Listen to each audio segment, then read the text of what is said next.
Jó napot kívánok! Tisztelettel köszöntök minden jelenlévőt, tanácsos kolléganőket, kollégákat, polgármester úr, jegyző és mindenki, aki itt van. Polgármester úr egy soros tanácsos is hívott össze mára. 5 plusz 1 napirendi pont van az előterjesztésen. Jegyzőkönyv még nem készült el a múltkori tanácsülésről, úgyhogy ezekről beszélünk. Kérem a polgármester urat, hogy akkor ismertes napirendi pontokat. Kedves képviselőasszonyok, jegyzőasszony, képviselő urak, tisztelettel köszöntök mindenkit Barut város önkormányzatának havi rendes tanácsülésén, amelyre egy 5 pontból álló napirendi javaslatot küldtünk ki. Ebben a pillanatban szeretném jelenteni, hogy az egyes napirendi pontot visszavonom a javaslatból, illetve megtoldom egy másik napirenddel, amely egy önkormányzati képviselő javaslatára indult el. Bemutatom a napirendet. A második napirendi pont keretében előterjesztem, hogy hagyja jóvá az önkormányzat, hogy 2 kataszteri parcellát, mely a magánvagyonunkban van, közérdekűnek és helyi közérdekűnek nyilvánítsunk, és elkezdjük az eljárást a közvagyonba való bevételünkre. A harmadik napirendi pont keretében javaslom jóváhagyni a városi kórházunk organogramjának és státusjegyzékének a megmódosítását. A negyedik napirendi pont keretében javaslom jóváhagyni a polgármesteri hivatal organogramjának és státusjegyzékének a megmódosítását. Az 5. napirendi pont keretében javaslom bevenni Barut város közvagyonába azt a mikrobuszt, amelyet a megyei tanács közvagyonából adtak át nekünk, és később a Gál Mózes általános iskola fogja használni diákok szállítására, illetve javaslom egy újabb tanácshatározatot, amelyel a múlt tanácsülésen meghozott 94-es határozatunkat módosítjuk meg a 2-es és a 3-as szakbizottságok összetételére vonatkozóan. Kérem tisztelettel a napirend előterjesztett formában való elfogadását. Köszönöm szépen, polgármester úr. Akkor kérem szavazzunk a módosított napirendről. Ki ért egyet vele, hogy ezekről a pontokról tárgyaljuk a mai ülésen? Tudom mellette. Ellenállás tartózkodik. Köszönöm szépen. Akkor kérem a polgármester urat, hogy mutassa be az 1-es, tehát a 2-es napirendi pontot, akkor most az szerint, ahogy ki volt küldve. Köszönöm szépen.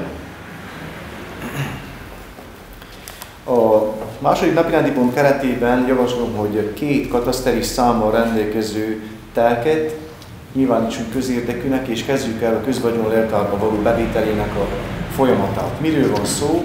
Arról a telekről, amelyet a bölcsőde számára vásároltunk meg 2 parcellában, aztán összeolvasztottuk a 2 parcellát, és utána, hogy tudjuk a pályázatot letenni, 4 fele vágtuk a 2 parcellát. Ennek a 4 parcellának a külső fele, amilyen 2-t érint, a 29.164-es, valamint a 29.163-as számú parcellát, a külső fele, mivel kültelek, és a kültelket, hogy beltelekkel nyilvánítsuk és tudjunk rá építkezési engedélyt szerezni a bölcsőde számára, egyszer ki kell vegyük a mezőgazdasági forgalomból, és amennyiben mi a privát vagyonunkban hagyjuk, ahogy eddig szerepel, hogy megvásároltuk, akkor egy bizonyos négyzetméterenként díjat kell fizetni, viszont később, mikor a bölcsőde felépül, amúgy is csak is a város közvagyonában lehet, ezért javaslom, hogy tegyük meg ezt a lépést, a bölcsődének szánt területet, valamint a mellette lévő, később majd városi utcának szánt területet teljes egészében nyilvánítsuk közérdekűnek. Ezáltal nem kell kifizetni a mezőgazdasági területnek a forgalmából kiveendő területre számított négyzetméterenkénti díjat, illetve, mint mondtam, amúgy is a felépült bölcsőde, illetve az út, az más nem is lehet, csak mint a város közvagyonában lévő ingatlan. Tehát akkor kérem tisztelettel, hogy a Barotváros 29.164-es és 29.163-as számú kataszteri parcelláit, amely pillanatnyilag Barotváros magánvagyonában van, 3725 négyzetmétert, illetve 2273 négyzetmétert jelent. az önkormányzat nyilvánítsa közérdekűnek, közhasznúnak, és hagyja jóvá elindítani azt a folyamatot, amely a közvagyonba való bevételüket jelenti. Köszönöm szépen, polgármester úr. Kérdezem a kettős szakbizottságot, hogy tárgyaltatja a napirendi pontról. A kettős szakbizottság megtárgyalta a napirendi pont, és elfogadása. Köszönöm szépen. Kérdések, hozzászólások a napirendi ponthoz. Ha nincsenek, akkor kérem szavazzunk. Ki van mellette, hogy az előterjesztett formátumban elfogadjuk a határozattervezetet. Köszönöm szépen, ügyvédekre. A második napirendi pontot, tehát a harmadik. A harmadik napirendi pont keretében javaslom megmódosítani azt a 2023-ból való 16-os tanácshatározatot, amellyel a Barótvárosi Kórház organogramját és státusjegyzékét hagytuk jóvá. Azóta is már több alkalommal módosítottunk ezen a kórház kérésére, és ebben a pillanatban is erre kerülne sor. Én románul fogom felolvasni, mert ugye a legrövidebb 3 tételről van szó. 1. La Camera de Garde se înființează un post de îngrijitor de curățenie. 2. La Birou Runos, Administrație, Statistică, se desfințează postul vacant de informatician. 3. La compartimentul întreținere reparații se înființează un post de muncitor calificat gradul 4. Amennyiben kérdésük van, szerencsénk üdvözölni körünkben Lánca Gabriela kórházmenedzsert, neki lehet feltenni ezeket, hogyha pedig majd megbeszélték, akkor javaslom az előterjesztett formában való elfogadását. Köszönöm szépen. Hamar a menedzser asszony megtisztelt azon, hogy állít a tanácson, és akkor kérem, hogy 2 szóban mondja el is, hogy miért kérték ezeket a módosításokat. Ezekre a módosításokra azért van szükség, mert elsősorban a sürgősségi látogatottságok kórházunk nagyon megnőtt az utóbbi években, és a sürgősségi osztályon nincsen nekünk egyáltalán takarító személyzet, csak egy takarítónő van a földszinten, aki 8 órával dolgozik hétfőtől péntekig, és mivel hétvégeken és délután is nagyon sok beteg jön a sürgősségi osztályra, szükség lenne egy takarító személyzetre. Azért, hogy ne az asszisztensek kelljen takarítsanak, időnként ez is előfordul. A másik kérésünk az lenne, hogy a személyzeti osztály és adminisztratív osztályon van már régebről egy informatikus állásunk, amely felsőfokú végzettséget igénylő informatikus állás. Ezt az állást nem látjuk betölthetőnek, ugyanis a piaci helyzetet nézve a felsőfokú végzettségű informatikusok nagy valószínűséggel nem a Baróti Kórházat választanák munkahelyük. És emellett az is igaz, hogy egy felsőfokú végzettségű informatikus általában szoftverfejlesztő, és nekünk nem szoftverfejlesztőre van szükségünk, hanem más típusú munkák elvégzésére. A szoftvereinket megvásároljuk, ugyanis mert a jól bejáratott szoftvereket használjuk, amiket más kórházak, és kompatibilisak kell legyünk más kórházak szoftvereivel is. Éppen ezért azt az állást megszüntetnénk, és szeretnénk helyette létesíteni egy munkás állást, ugyanis elsősorban a villanyszerelés és nem csak villanyszerelés területén dolgozna az új munkás.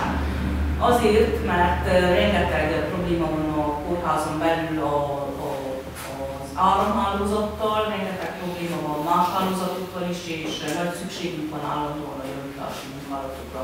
Ezért kérem tisztelettel a tanácsot, hogy hagyja jóvá ezen a posztmódosítását. Köszönöm szépen. Kérdezem a 3. szakbizottságot, hogy tárgyalta a tervezetről. A szakbizottságban tartott és elfogadásra javasló. Köszönöm szépen. Más kérdések a javaslatok ezzel kapcsolatosan? Ha nincsenek, kérem szavazzunk a határozattervezetről, ki van mellette, hogy elfogadjuk. Köszönöm szépen. Polgármester úr,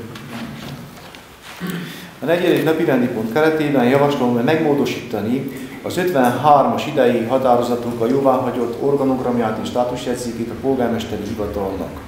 A következő tételekben egyrészt a Szociális Igazgatóság keretében javaslom megmódosítani azt a státusjegyzéket, amelyet utoljára az idei 53-as tanácshatározat 4. mellékleteként hagytunk jóvá.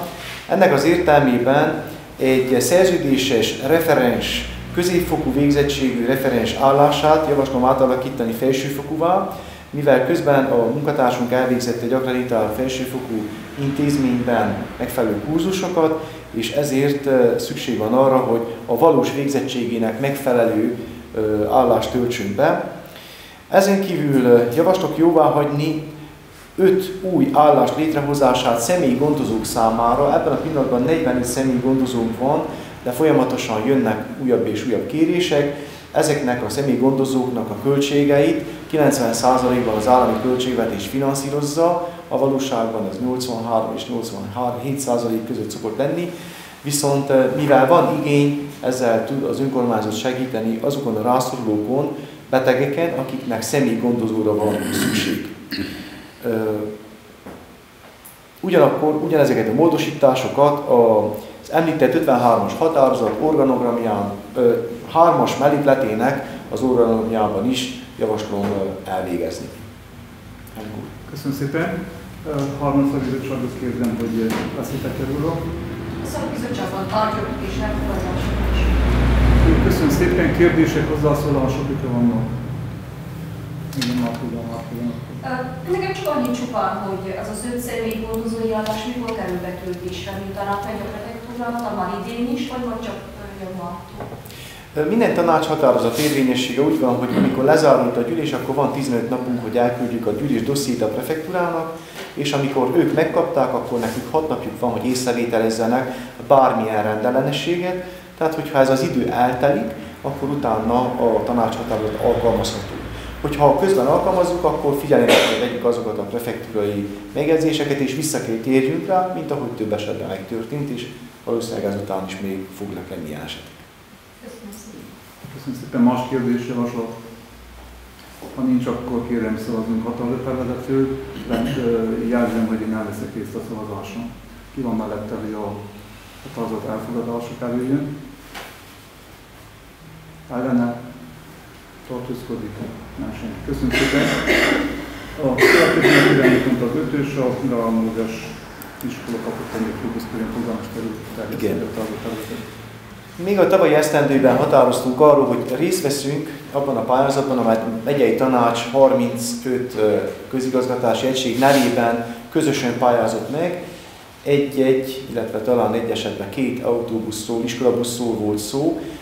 A mi iskolabuszunk megérkezett, egy 16+1 személyes elektromos iskolabuszról van szó, amelyet kérvényeztünk egy korábbi tanácshatározat keretében, hogy a megyei közvagyonból adják át. Utána a megyei tanács meghozta maga határozatát, hogy a saját közvagyonából átadja, és most mi olyan határozat kell elfogadjunk, hogy a megyei közvagyonból jóvá hagyjuk, hogy befogadjuk a saját közvagyonunkba. Amikor ez megtörténik, utána adminisztrációba átadjuk az iskolának, hogy használja arra a célra, amire a projekt meg volt írva, tehát a gyerekek iskolába járására. Tudott dolog, hogy mind a 2 iskolának és az önkormányzatnak is vannak sárga iskolabuszai, ezek már előregettek, és a Galambózás iskolabuszát fogja pótolni ez az új elektromos 16+1 személyes autóbusz. Tehát kérem tisztelettel jóváhagyni, hogy ezt az autóbuszt bevegyük a város közvagyonába. És át is adjuk az iskolának, tehát a határozatban ez is szerepel, hogy átadjuk a Galambózás iskolának. Aki már a pályázat letevésekor meg volt jelölve, mint végső kedvezményezettje ennek az egésznek. Köszönöm szépen. Harmadszor bizottságot kérdezem, hogy beszéltek a határozattervezetről. Igen, megbeszéltük és elfogadásra javaslunk. Igen, köszönöm szépen. Kérdések, javaslatok, hogyha vannak.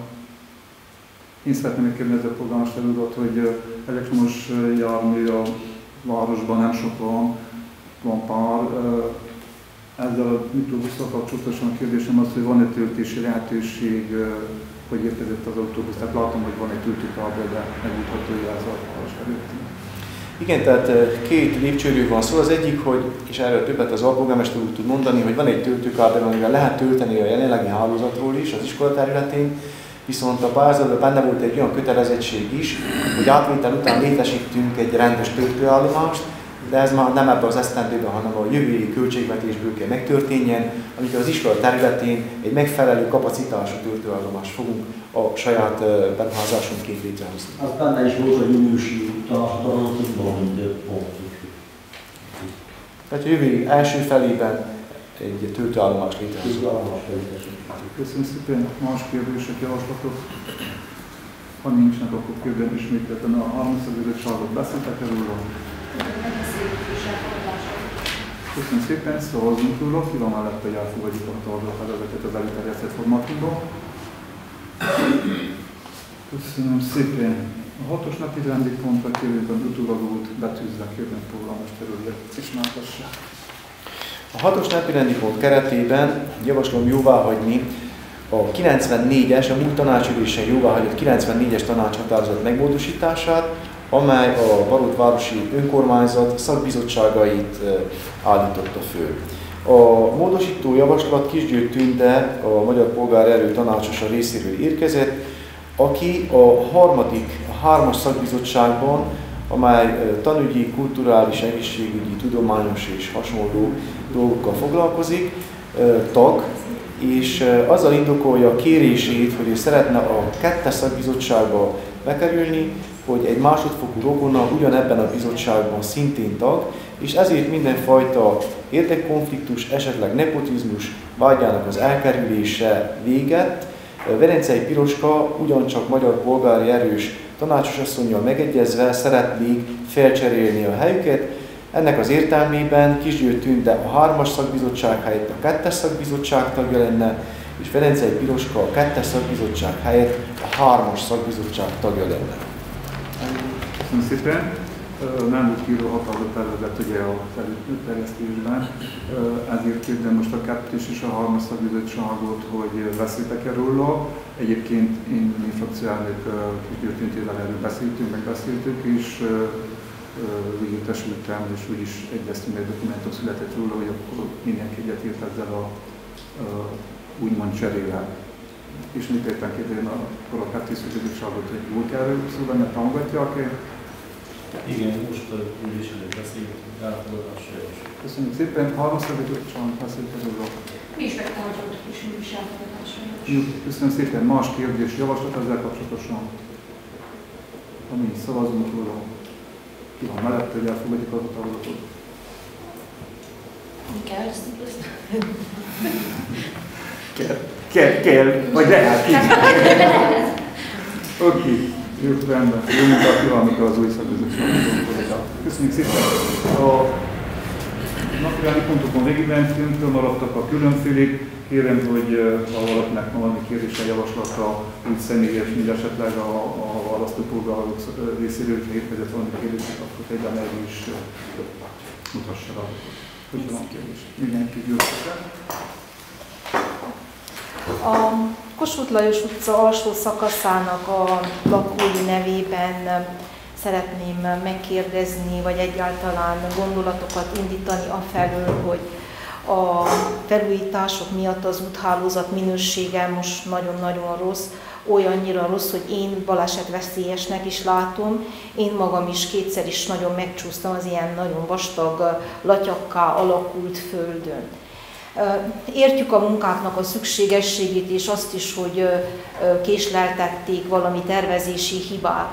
Viszont a kérdésem az, hogy volna-e lehetőség arra, hogy legalább egy autónyi sávot meg úgy gyaluzzunk, vagy az polgármesteri hivatal ezt megoldja, és lekövezzünk, hogy legalább egy sávon valahogy tudjunk biztonságosan közlekedni. Mert úgy látom, hogy ha lefele gondolkozunk, a bal sávban dolgoznak, ott folyik a munka, ha a jobb oldalon egy sávot, ahogy mondtam, megút gyaluznánk és megköveznénk, akkor sokat-sokat segítene az ott lakók életén. Ebben kérem a polgármesteri hivatal segítségét, hogyha lehet. Köszönöm szépen a kérdést. Polgármester úr, most válaszolva, vagy a végén? Köszönöm. Kérem azt, Tehát a Kossuth utcának a központtól a város végéig tartó szakasza az munkatelep. Úgy kell rajta közlekedni, minden munkatelepen. Természetesen, aki ott lakik, annak oda kell hazamenjen és onnan kell eljöjjön, viszont a munkák azok folyamatosan zajlanak most is, és hogy most az egyik oldalon ásnak, az nem jelenti azt, hogy következő héten nem a másik oldalon fognak ásni.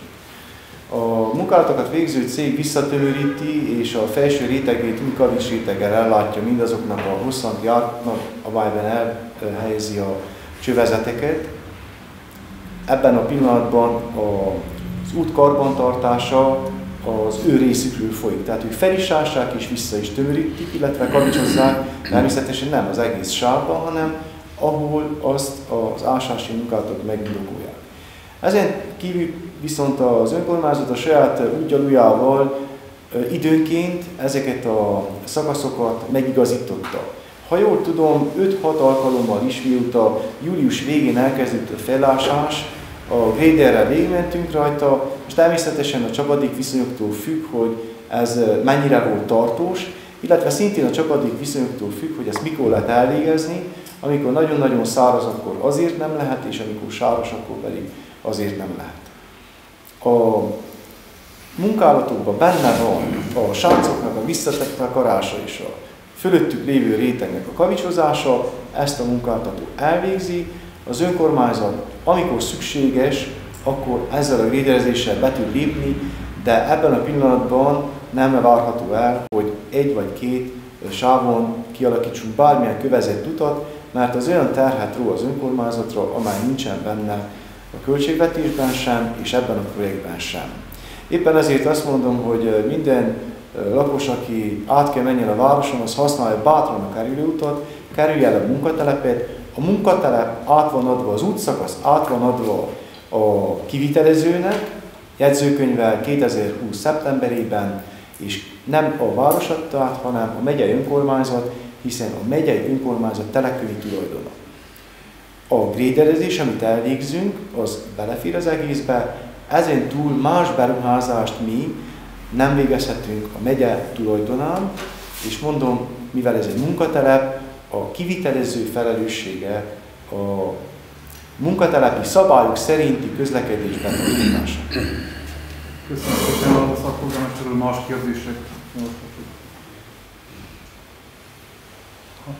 Igen, az a János Oliva. Egyik polgártársunk kérdését szeretném a polgármesternek intézni, aki elég régi óta már kérést tett be a taxiszolgálattal kapcsolatosan, és hogy történnek előrelépések ebben az ügyben. Azt szeretném megkérdezni a polgármestert. Igen, így van. Tehát 2 Kovászna megyei község és 2 Kovászna megyei város taxiszolgáltatás, vagy azzal összefüggő dokumentációit kértük el. A kollégáink összeállítottak egy javaslatot, hamarosan az önkormányzat elé fog kerülni ez a mi részünkről, tehát az önkormányzat szakemberei részéről. Az önkormányzati képviselők hamarosan, tehát 2-3 héten belül tudják ezt konzultálni, és a végén meg fogják hozni a döntésüket a taxiszolgáltatás létrehozására, illetve a létrehozás mikéntjére vonatkozóan. Köszönöm szépen. Más kérdés, javaslat?